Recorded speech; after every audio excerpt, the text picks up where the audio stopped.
In this presentation, I will be illustrating how to convert an open chain structure known as a Fischer projection into its cyclic hemiacetal structure, which is known as a Haworth projection.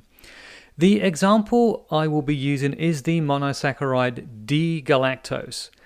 Typical exam questions with model answers will be presented at the end of the video to help you with your understanding. Before I begin, I just need to clarify which regions of the molecule are involved in forming the cyclic structure, namely the OH coloured in red on carbon number 5 and the aldehyde functional group located at the top, which I have coloured in yellow. In short, these two functional groups react to form an intramolecular bond that connects carbon number 5 to carbon number 1. And thus establishing the cyclic structure known as a Haworth projection. The first thing that you need to do is to rotate the Fischer projection by 90 degrees clockwise. Or put another way, if I was to knock this molecule down to the right, all these circled atoms on the right of the vertical line would be facing down, while all the atoms on the left would be facing up. So let's begin by drawing this cyclic structure by beginning with carbon number 1 and the aldehyde functional group. Let's now move on to carbon 2. You may recall that these Haworth projections, these cyclic structures, look hexagonal when dealing with monosaccharides such as galactose and glucose. So now we've got to bend this bond forward, with the endpoint representing the position of the second carbon. Now, in the Fischer projection on the left, you can see that the OH group is pointing to the right, which means the OH in the Haworth projection will be pointing down, with its corresponding hydrogen pointing up. Moving on now to carbon number 3. If we look at the Fischer projection, we can see that the OH group is pointing to the left, which means in the Haworth projection, it will be facing up, with its corresponding hydrogen facing down. Now, connecting onto carbon number 4, I'm going to have to bend this bond back into the screen. Looking at the corresponding Fischer projection, you can see that the OH functional group is pointing to the left, which means that at carbon number 4, the OH will be pointing up, with its corresponding hydrogen pointing down. Now, moving on to carbon number 5, things start to get interesting. Let me explain. Based on how I have approached this so far, you would expect the OH coloured in red to be pointing down on the Haworth structure, with its corresponding hydrogen on the opposite side, leaving the CH2OH hanging to the right of carbon number 5. If left unaltered, this would lead to the formation of an intramolecular bond between the OH from carbon number 6 and the aldehyde functional group located on carbon number 1, resulting in a 7-membered ring as opposed to a 6-membered ring. Note how the oxygen from the CH2OH would make up the 7th member of the ring if this was allowed to occur. Now, both galactose and glucose prefer to exist in nature in the form of a 6-membered ring, as this is more thermodynamically stable. Hence, in order to complete the cyclic structure, a conformational change needs to occur. More specifically, the OH group, currently located below carbon number 5, needs to occupy the position of the CH2OH.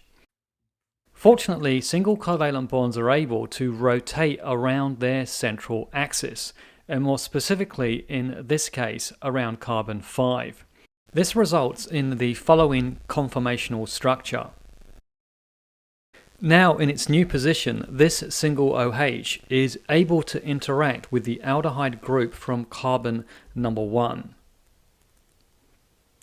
Okay, let's now expand this OH so that we can see the covalent bond that's attached between the oxygen and the hydrogen.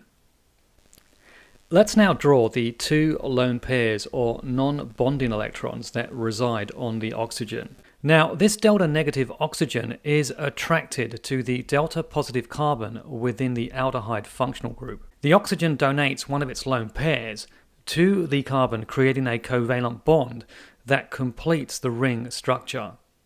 The lower oxygen subsequently accepts a pair of bonding electrons, giving it a negative charge. While this is occurring, the oxygen atom which was responsible for forming this new bond has become positively charged.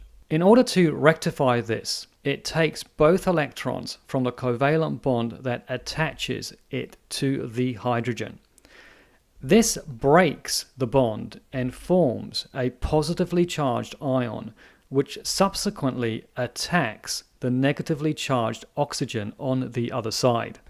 Once in position, a lone pair of electrons from the negatively charged oxygen is donated to the hydrogen ion, establishing a covalent bond and the creation of an OH functional group on carbon number 1.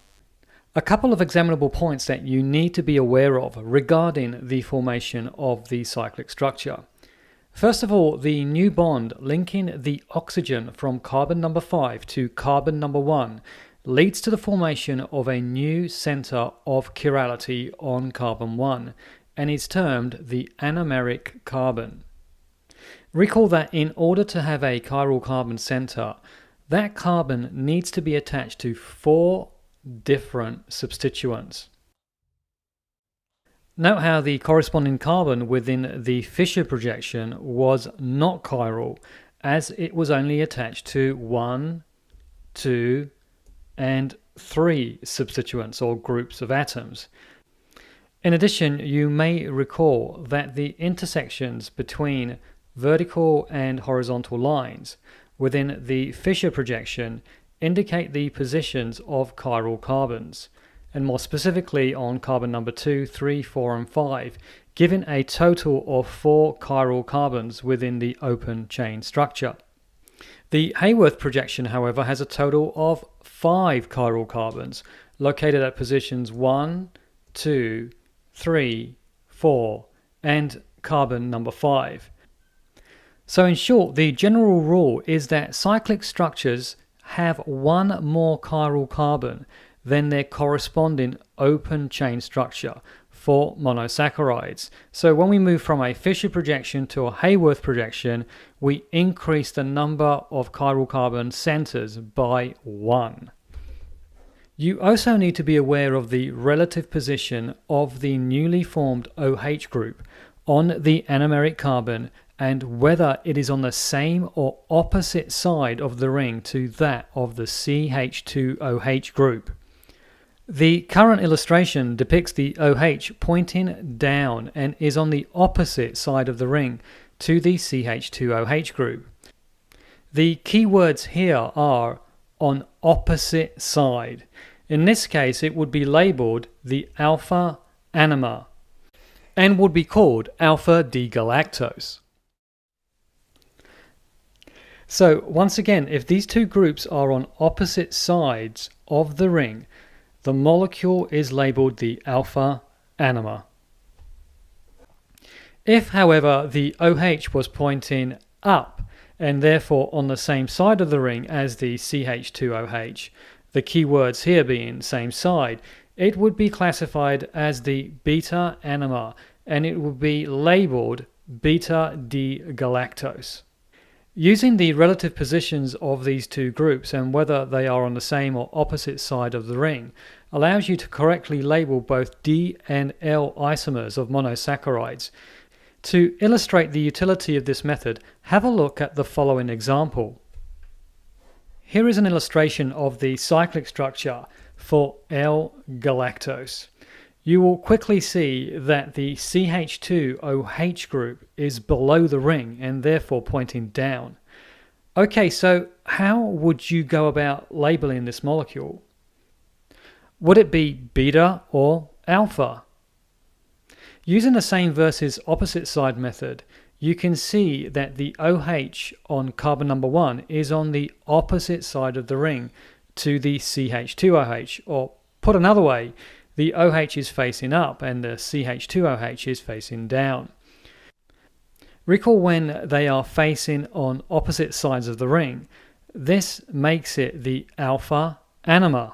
Okay, now that I've clarified this point, attempt the following questions. Now there'll be a set of 3 learning checks. For each learning check, what I'd like you to do is attempt the question, pause the video, and then resume the video once you think you have an answer, and compare your answer to the model answer provided. So let's begin with learning check number 1. Attempt to draw the Haworth projection for alpha D-glucose from its Fischer projection shown below. Okay, so this is the Haworth projection for D-glucose. In addition, you'll see that the OH on the anomeric carbon is on the opposite side of the ring structure relative to the CH2OH. This makes it alpha D-glucose. Now, if you've struggled with this question, my suggestion to you is to go back to the steps that were used to draw D-galactose, and more specifically alpha D-galactose, earlier in the video. Once you've familiarized yourself with those steps, come back to this question and attempt it again. Okay, let's move on to learning check number 2. Attempt to draw the Haworth projection for beta D-glucose from its Fischer projection shown below. In this example, the OH on the anomeric carbon is on the same side of the ring structure relative to the CH2OH. This makes it beta D-glucose. Finally, here's learning check number 3. 4 questions in total.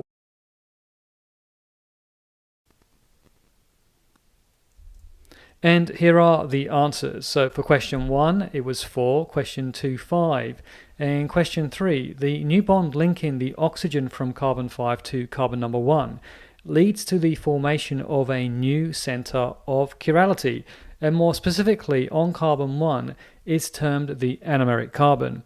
In short, the general rule is that the cyclic structure has one more chiral carbon than its corresponding open chain structure for that monosaccharide.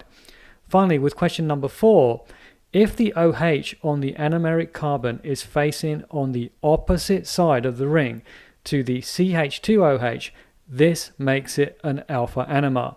If they are on the same side, of course, it's the beta anomer.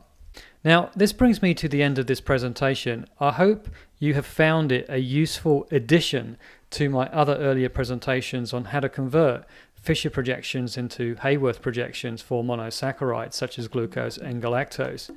Thank you for taking the time to watch this video, and don't forget to subscribe and click the bell icon to keep up to date with my future presentations.